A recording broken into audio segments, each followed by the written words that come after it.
All right, little update on a product that I'm producing, the White Girl water bottle holder. The water bottle is this is the original prototype. Some of the photos that you guys have seen. I did print off a more robust version.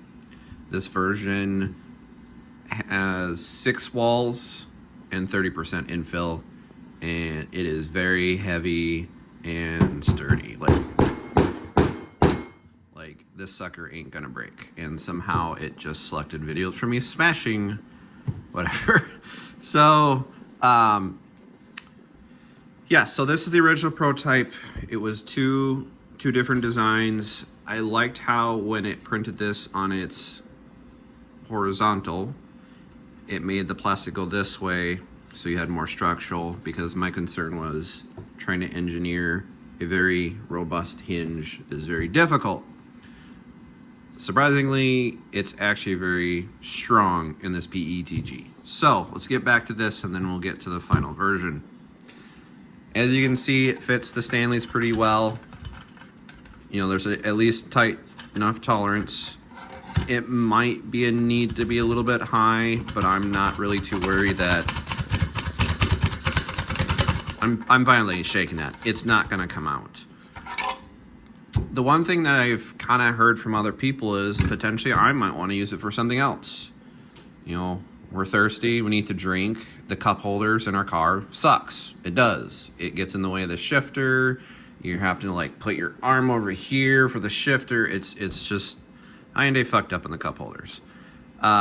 So my thing is I want to make this also more universal for, you know, you've got your Tachia 18, your more very common blender bottles. The only thing that it doesn't fit, which I might change the design, is it doesn't fit a Tachia 32. I don't know how many people have Tachia 32s, but it was a common water bottle at Target. I think they're still selling the Tachias, or they're selling the Elios, which I know my wife upgraded, because these ones you have to tip back to drink, where the Elios have a rubber tip with a straw, so you don't have to tip it back. Again, I want to try to be as universal with all the designs, but it might not. So my thing is I hate vibrations in cars, especially when you have, you know, that slight, very quick vibrations because all the roads aren't very flat. I'm thinking I might still be able to use this design, and I gotta get into TPU plastic. So it's a softer rubber plastic that basically, I'm trying to think of what to compare it to. It would be the consistencies of kind of silicone, but a little bit harder. And so it would take a lot of the vibrations down here, kind of something like this. And so basically it would be an insert that would drop in. So one, it would be cool because you can remove it, because, you know, shit spills, dirt build up, you know, moisture. I want you to be able to clean your product. The other issue would be how to do this lip. And I think what I'm going to try to do is it's basically gonna just slip over the edge. And so if you do have, let's say, a blender bottle, that if it were to vibrate, you know, I'm being over dramatic, but you know, you get that just very small vibration that you know, the slight bumpy road is going to transition to it, and it might not even do it. I don't know, because we're going through sheet metal, and then you got the plastic that has the sound deadening, and then it can, you know, it vibrates on its own resiny. But I'm sure at some point. So my thought is just doing a TPU slide insert. It would just go over this, or go between this, and so it could be something that could be removed. You could just honestly leave the TPU insert down here for even this, because that would also help alleviate a little bit of the vibration. It would raise this. I would need to raise the height of this can, but again, I still got a prototype driving around. Minnesota has decided to go super winter, so we're in the cold season. So I have to find some people that are in more warmer weather to make sure that this big boy will hold up. So this is the one printed in one solid PETG plus black.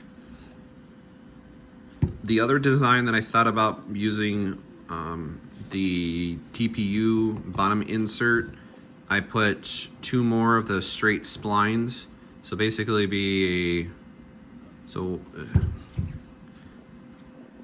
basically one this way and one more this way, which would help support it even more, and then support the TPU. But maybe I might be able to just make the gasket fit this shape. So like the TPU would sit in here, and then it would be beveled around the supports.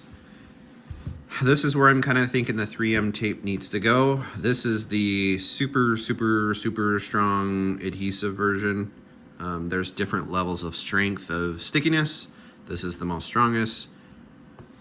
I haven't tried this yet because, again, as this being a more robust version compared to how this is, you can see that they're pretty, but this is pretty tough to open up. But this one is a lot easier. Like I said, this is, I wish I had a gram scale. I want to say this is the most of the weight, which is actually good that this area is just basically solid plastic, where this is still very light. You can feel that it wants to tip back this way, where this one doesn't want to do it as much. The center of there we go. The center of gravity is back here, which is good because I want more of the support there. But yeah, it's beefy. We're gonna go test it out later today. I gotta go do some errands. I'm gonna do the Stanley full. But the other thing I don't think I remember telling you guys is I also put this triangle on the back. One, I just made it a lot cleaner because the original design did not.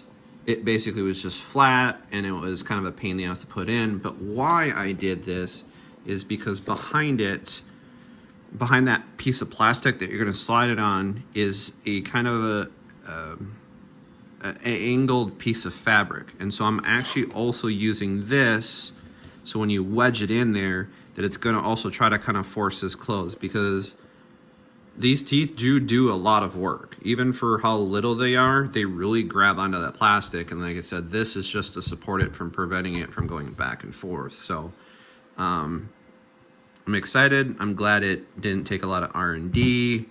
I probably, if this product sells very well, I will probably plan to produce more stuff for the Elantra N. I will be using the money towards buying a 3D scanner. I really enjoy this. I would hope to maybe someday turn this into a real job, get into racing and stuff. But you got to start somewhere. So again, just a hobbyist. I'm no professional. I have basic software right now, still learning. I've only had this K1 for 2 months, month. It's been great. I love it. It's been printing very well. When I mess around with settings and it doesn't print well, because that's my own fault, so I'm still learning. So yeah, a little update on this.